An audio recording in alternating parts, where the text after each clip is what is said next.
Functional neurological disorder. আজকে এই টপিকটা নিয়েই কথা বলবো। খুব বেশি দিনের কথা না, গত বছরেরই কথা, 18 অগস্ট 2025। রিয়া নামের একটা বাচ্চা মেয়ে, 15 বছরে, সে তার মা বাবাকে এসে বলে যে তার প্রচণ্ড পায়ে ব্যথা। যে কোনো সাধারণ মা বাবার মতো তার মা বাবাও তাকে বলে যে মেবি এটা ক্রাম্পিং হয়েছে, ইউ টেক রেস্ট বা জল খাও এটসেট্রা, এরকম কিছু বলে। কিন্তু কিছুদিনের মধ্যে মেয়েটি পায়ে ব্যথা বাড়তে বাড়তে বাড়তে বাড়তে সে হুইল চেয়ারে চলে আসে এবং এই রিপোর্টটা ইকোনমিক্স টাইমসে পাবলিশড হয়েছিল এবং দেশ বিদেশের বিভিন্ন এজেন্সিসও এই রিপোর্টটাকে কিন্তু কভার করেছিল। যখন রিয়া হুইল চেয়ারে চলে আসে তখন তাদের যে ফ্যামিলি ফিজিশিয়ান রয়েছে তাকে দেখানো হয়। তিনি সব রিপোর্ট করেন, রিপোর্টস আর কমপ্লিটলি নর্মাল, সেখানে কোনো রকম কোনো গন্ডগোল নেই। এবারে এই কেসটা যায় একজন নিউরোসার্জনের কাছে। তিনি ব্রেন, স্পাইন এমআরআই স্ক্যান, তারপরে নার্ভ কন্ডিশনিং টেস্ট, এরকম বিভিন্ন রকম টেস্ট করেন এবং সেখানেও দেখতে পাওয়া যায় যে রিপোর্টস আর কমপ্লিটলি নর্মাল। এরপর এই কেসটা যায় হায়দ্রাবাদের একজন ডক্টর সুধীর কুমারের কাছে।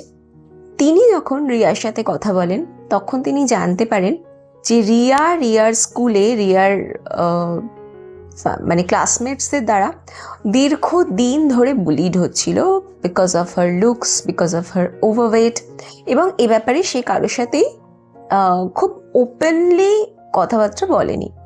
এবং এই বুলিড হওয়ার ফলে দীর্ঘদিন ধরে স্ট্রেস, অ্যাংজাইটি, ওভারওয়েম, এই জিনিসগুলোর ওভারলোড তার মোটর নার্ভসের ওপরে পড়ে এবং যার ফলে সে কিন্তু নর্মালি যে মোটর ফাংশনিং তার সেটা কমপ্লিটলি বন্ধ হয়ে যায়। এবং এই ব্যাপারটা জানার পরে আস্তে আস্তে তখন আর কি ট্রিটমেন্ট শুরু হয় এবং শি ইজ নাও ওকে। দেখুন, আমাদেরও জীবনে এরকম অনেক লোক থাকে যারা আমাদের সাথে খারাপ ব্যবহার করে, খারাপভাবে কথা বলে। আমরা সেই বার্ডেনটাকে নিয়ে চলি। কত বোঝা এইভাবে বইবেন? কোথাও না কোথাও তো এই বোঝাগুলো একটু নামিয়ে রাখতে হবে। তাই একটা জায়গা অন্তত ঠিক করুন যে জায়গায় আপনি আপনার এই বোঝাগুলো নামিয়ে রাখতে পারবেন। কারণ আপনি কিন্তু এই সমাজকে আপনি চেঞ্জ করতে পারবেন না। কে আপনার সাথে কিভাবে ব্যবহার করবে সেটাকে আপনি চেঞ্জ করতে পারবেন না। কে আপনাকে সাথে কিভাবে কথা বলবে আপনি সেটাকেও চেঞ্জ করতে পারবেন। তাহলে যেটা ব্যাপার সেটা হচ্ছে যখন যেখানে যেরকমভাবে খারাপ লাগছে সেখানে এই খারাপ লাগাগুলো সিম্পলি নামিয়ে রাখুন। কোনো একটা নিজের জায়গা করুন যেখানে you can vent out your all.